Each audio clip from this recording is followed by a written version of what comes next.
Hello guys, welcome back to my channel. Guys, this is Manjeet and आज के video में हम लोग बात करने जा रहे हैं गर्भ व्यापत के नेक्स्ट टॉपिक, जिसमें हम लोग आज बात करेंगे अंतर्मुद गर्भ के बारे में। तो अकॉर्डिंग टू एनसीईआरटी सिलेबस हम लोग सारे टॉपिक्स देखते जा रहे हैं, जिसमें आज हम बात करेंगे अंतर्मुद गर्भ के बारे में, जो कि अकॉर्डिंग टू एनसीईआरटी सिलेबस एक मस्ट टू नो टॉपिक है। मतलब कि इस पर क्वेश्चन पूछे जा सकते हैं, तो आपको ये अच्छे से करके जाना है। तो चलिए स्टार्ट करते हैं। सबसे पहले हम लोग जो भी टॉपिक्स या फिर पॉइंट्स दिए गए हैं एनसीईआरटी सिलेबस में, उसके अकॉर्डिंग बात करेंगे। तो सबसे पहले हम लोग देखते हैं अंतर्मृत गर्भ के निदान के बारे में, मतलब किन कारणों से अंतर्मृत गर्भ होता है। तो अंतर्मृत गर्भ पहले आपको पता होना चाहिए कि अंतर्मृत गर्भ होता क्या है। तो नाम से ही पता चले, अंतर का मतलब क्या हो रहा है, गर्भाशय के अंदर ही मृत गर्भ, मतलब कि गर्भ का मृत्यु हो जा रहा है। इस कंडीशन को हम लोग बोलते हैं अंतर्मृत गर्भ। किन किन कारणों से हो रहा है उसकी बात कर लेते हैं। तो बोला गया है कि दोषों का अत्यधिक संचित हो जाना, कहाँ पे, गर्भाशय में। साथ ही साथ तीक्ष्ण उष्ण द्रव्यों का अत्यधिक सेवन करने के कारण, वात मूत्र पुरुष आदि वेगों का धारण करने के कारण, विषम आसन में बैठने के कारण, विषम शयन में सोने के कारण, या फिर विषम स्थिति में खड़े रहने के कारण, उदर पर अत्यधिक दबाव पड़ने के कारण, या फिर उदर पे चोट लगने के कारण, क्रोध, भय, शोक, ईर्ष्या, त्रास आदि के कारण, अत्यधिक साहस करने के कारण, या फिर अन्य जो निदान बताए गए हैं उनके कारण क्या होता है, यहाँ पे अंतर्मृत गर्भ की स्थिति उत्पन्न हो सकती है। तो ये जो कारण है, इनको आचार्य सुसून दो भागों में बताया। सबसे पहले मानसिक उपताप और आगंतुक उपताप। आगंतुक उपताप में आपका क्या हो जाएगा, अभिघात हो गया, या फिर साहस आदि हो गए, या फिर उदर पे दबाव आदि हो गए, या फिर विषम आसन शयन आदि हो गए। वहीं मानसिक उपताप में क्या होगा, तुक्ष्ण उष्ण द्रव्यों का सेवन कर रहे हैं, जिसके कारण दोषादि का प्रकोप हो रहा है, कोप, भय, शोक, क्रोध, ईर्ष्या आदि कर रहे हैं। तो ऐसे में ये मानसिक उपताप के कारण, तो ये दो विभिन्न कारण बेसिकली सुश्रुत में बताए हैं, जिसके कारण क्या होता है, यहाँ पे अंतर्मृत गर्भ की स्थिति उत्पन्न होती है। अब अंतर्मृत गर्भ में क्या क्या लक्षण देखने को मिलेंगे, तो यहाँ पे हम लोग देखते हैं सुश्रुत में क्या बोला गया।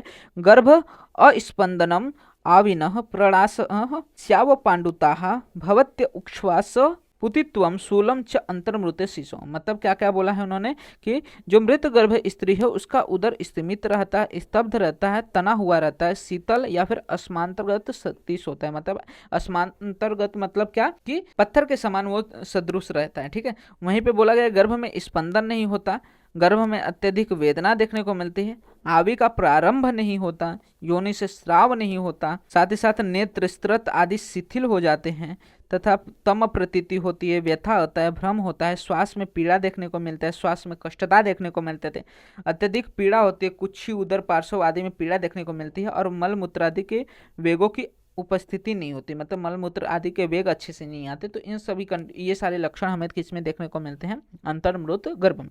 तो सबसे पहले आपको क्या याद रखना है, अंतर्मृत गर्भ क्या होता है, कि गर्भ का गर्भाशय के अंदर ही मृत्यु हो जाना अंतर्मृत गर्भ कहलाता है। उसमें विभिन्न निदान हम लोग ने देख लिए। निदान में आपको मोस्टली क्या याद रखना है, दोषों का अत्यधिक संचित होना, तुष्ण उष्ण आहार का सेवन करना, वेग का धारण करना, या फिर अभिघात आदि। लक्षण में आपको क्या याद रखना है, कि गर्भ में सबसे पहले अस्पंदन रहेगा, गर्भ में स्पंदता नहीं रहेगी, श्याव या फिर पांडु वर्णता स्त्री में देखने को मिल सकती है, साथ ही साथ उसमें शूल देखने को मिलेगा। ये दो तीन जो है मेन यहाँ पे बताए गए हैं लक्षण, जो कि देखने को मिलेगा गर्भिणी स्त्री में।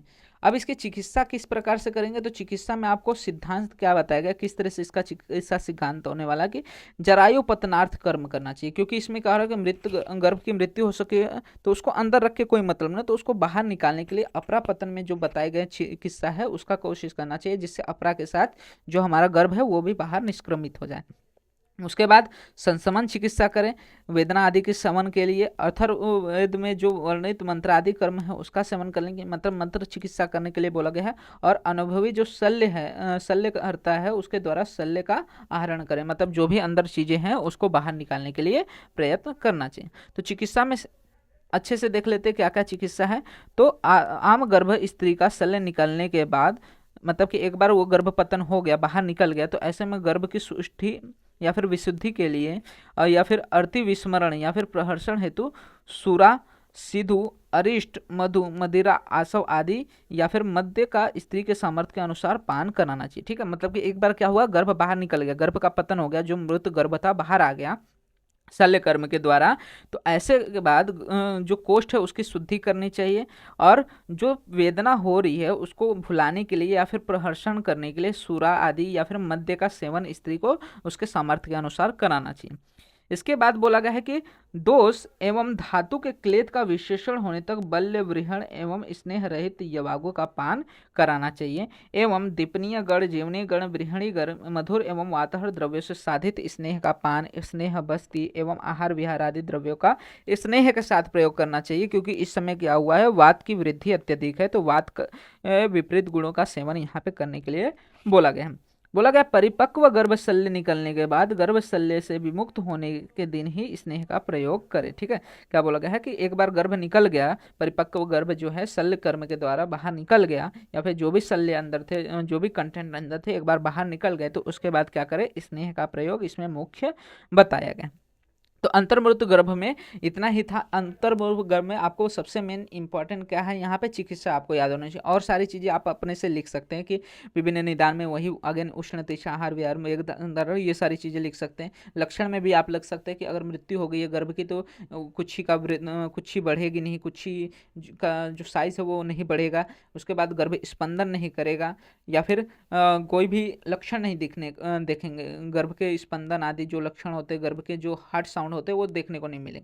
लेकिन चिकित्सा जो है वो आपको आनी चाहिए कि जरायु पतनार्थ जो चिकित्सा बताई गई है वो करना है। उसके बाद हमें वेदना शमन के लिए संशमन आदि करना है, मंत्र आदि कर्म का प्रयोग करना है, या फिर शल्य का आहरण करने के लिए शल्य कर्म करना है।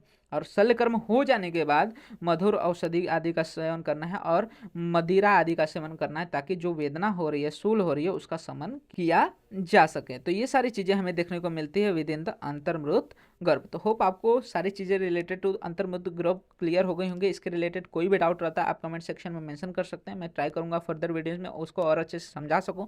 साथ ही साथ वीडियो अच्छा लगा तो वीडियो को लाइक एंड शेयर करना मत भूलिएगा, जिससे ज़्यादा लोग वीडियो का फायदा ले सकें। एंड इसी तरह के और भी फर्दर वीडियोस इस चैनल पर अपलोड होते रहेंगे, तो चैनल को सब्सक्राइब जरूर कर लीजिएगा, जिससे आने वाले वीडियोज़ के नोटिफिकेशन आपको मिलते रहें। एंड आप हमारे इंस्टाग्राम एंड टेलीग्राम हैंडल्स को भी फॉलो कर सकते हैं, जहाँ पे आपको वीडियो से रिलेटेड, नोट्स से रिलेटेड, साथ ही साथ बीएमएस से रिलेटेड जो भी अपडेट्स रहते हैं प्रोवाइड हो जाते हैं, जिसका लिंक आपको वीडियो के डिस्क्रिप्शन में अवेल हो जाएगा।